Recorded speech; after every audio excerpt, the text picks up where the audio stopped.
বিসমিল্লাহির রহমানির রহিম। আজকের অনুষ্ঠানের সম্মানিত প্রধান অতিথি, উপস্থিত সকল শিক্ষক মণ্ডলী, আমার সহপাঠীবৃন্দ এবং আমার জুনিয়র ছোট ভাই ও বোনেরা, সকলকেই জানাই আমার প্রাণঢালা ভালোবাসা ও সালাম।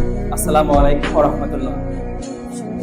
দীর্ঘ 4 বছর একসাথে অধ্যয়ন করার পর আজ সে সময়ের ইতি ঘটতে যাচ্ছে।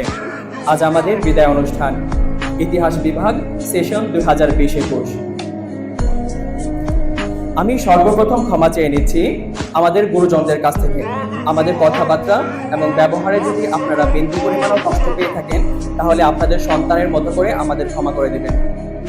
আপনাদের স্থান আমাদের কাছে সর্বসময়ের জন্য সর্বোচ্চ স্তরে থাকবে। আপনারা আমাদের জন্য দোয়া করবেন, যাতে ভবিষ্যতে আমরা ভালো কিছু অর্জন করতে পারি। প্রিয় সহপাঠীবৃন্দ, তোমাদের সাথে কাটানো প্রতিটি মুহূর্ত আমার চিরস্মরণীয় হয়ে থাকবে। স্মরণীয় হয়ে থাকবে এই প্রাণবন্তর প্রিয় ক্যাম্পাসটিকে।